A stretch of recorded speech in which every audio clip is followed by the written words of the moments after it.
Сәлем достар, менің каналыма қош келдіңіздер. Бүгін біз татарлардың ұлттық тамағы қыстыбайды жасап үйренеміз.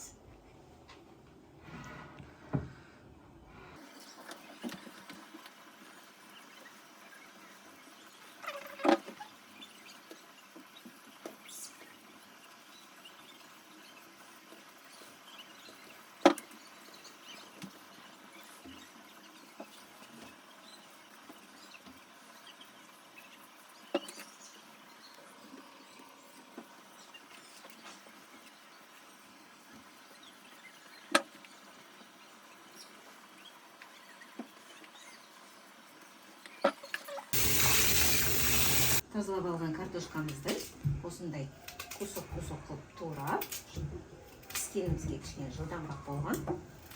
Сол үшін кусоктап турап аламыз дағы. Отынға қоямыз қазір. Кішкене тұз саламыз. Картошкамыз пісіп жатыр. Қыстыбай тамағымызға картошканың ішіне лук қажет болады. Лукты сливочный маслода қуырып аламыз. Сосын жаңағы пісейін деп қалған картошкамызды ішіне турап қуырып саламыз.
Masamızda kazanımızda salып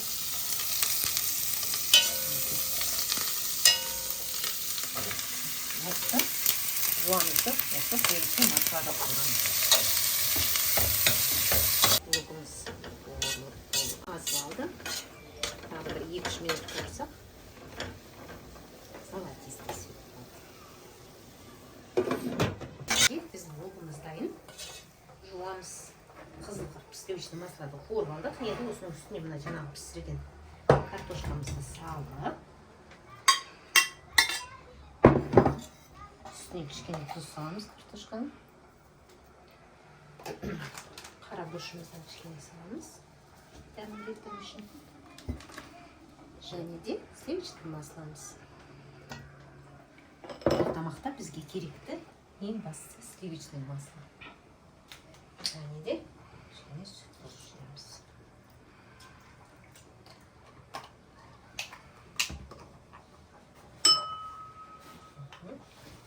Осыны жақсылап тұрып.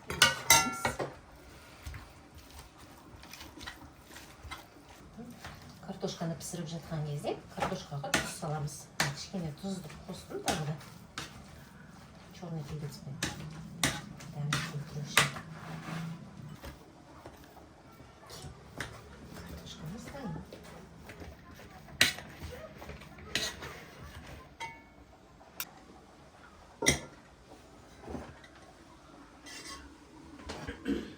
Біздің қыстыбайымыздың тестасын дайындаймыз.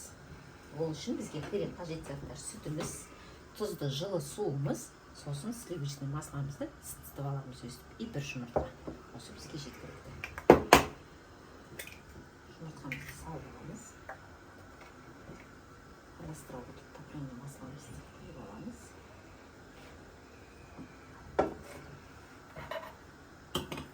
Тұзды суымыз. Су жылы болсын. Қатты салқын болса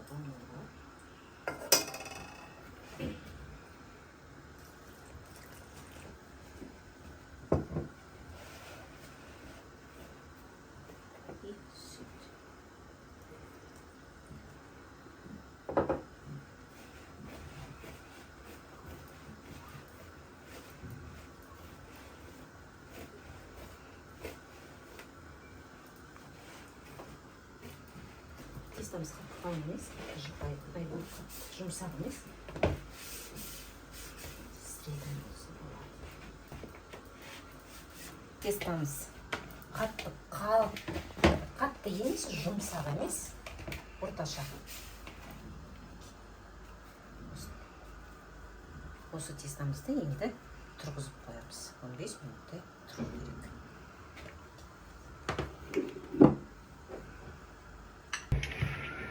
Мінекей, енді тестамызға кірісеміз.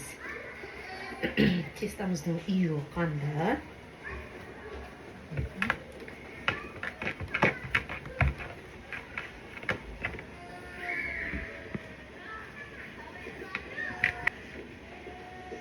Тестамызды осындай шариктар жасаймыз.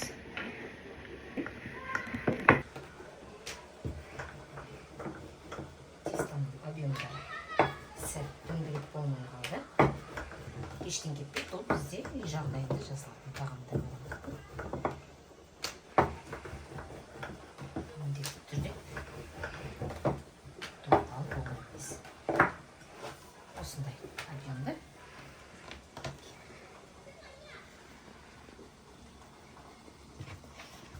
Барлық тестамызды осындай дөңгелек қылып жайғаламыз бірнеше рет.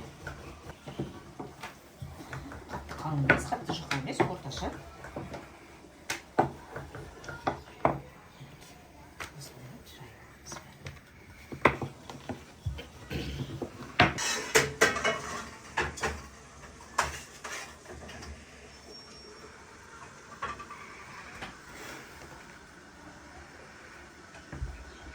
Сковородкамызды қосымша қыздыра береміз. Қазір тестамызды сковородкаға екі жағы қызыл қылып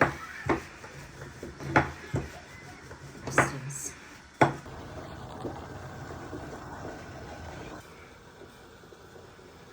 Қызып тұрған сковородкаға өстіп жайып алған тестамыздың бәрін екі бетін қаптап пісіріп аламыз. Осындай мөлшерде темппен екі жағын пісіріп аламыз.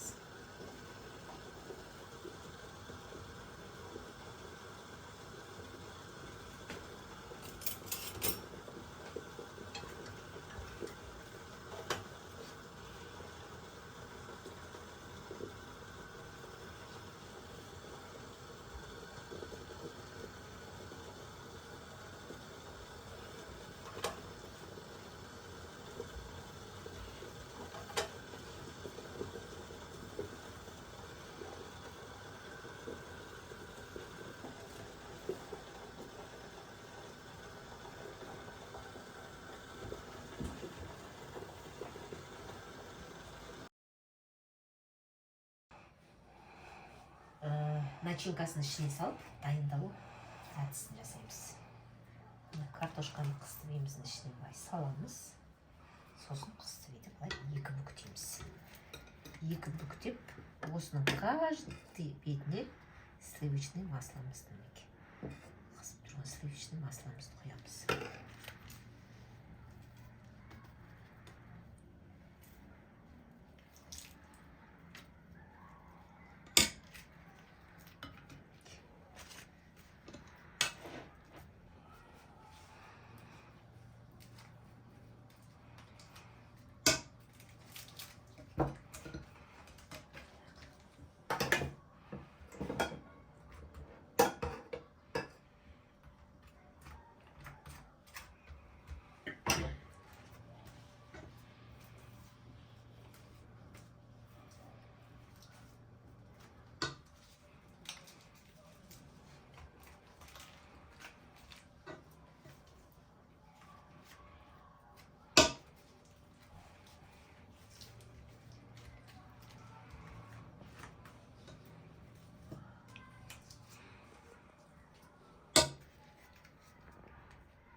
каждыйның бетіне осылай сары майды, қызып тұрған сары майды құйып.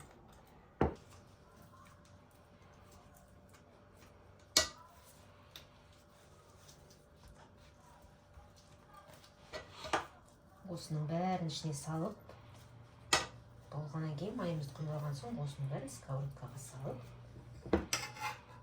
екі бетінен қуырып аламыз.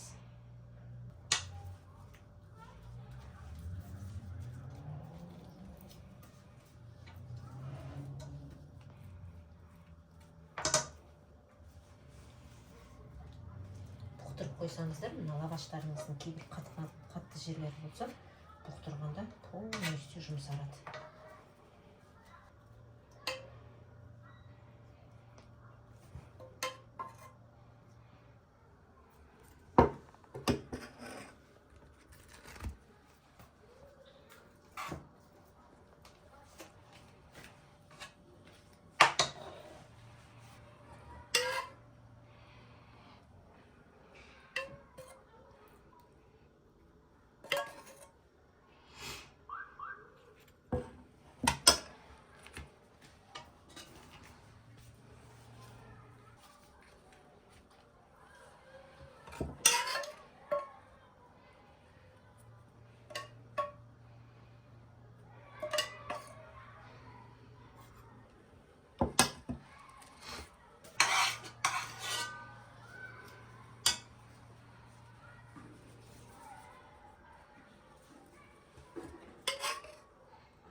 Мінекей.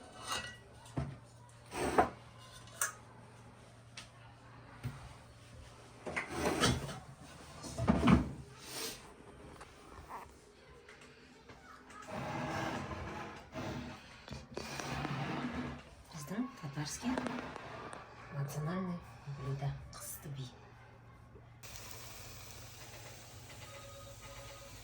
Дайын болған қысты биімізді енді сковородкаға осылай салып толтырамыз бұны. Әдемі бір-біріне үстіне қойып, жай оттықта.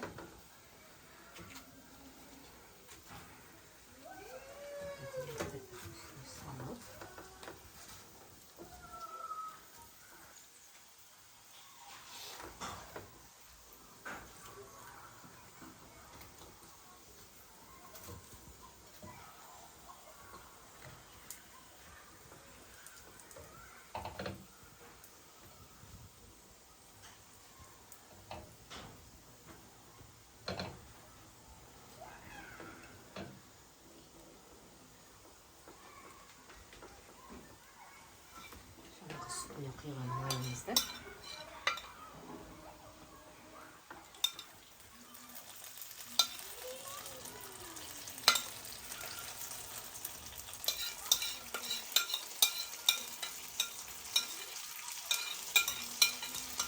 Bizim жаңағы жаққан майымыз, мынау сары майымыз.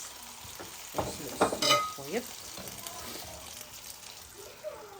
крышкасын жауып, 5 минут жай оттықта қыздырып бұқтырып қоямыз. Қысты би деп аталады.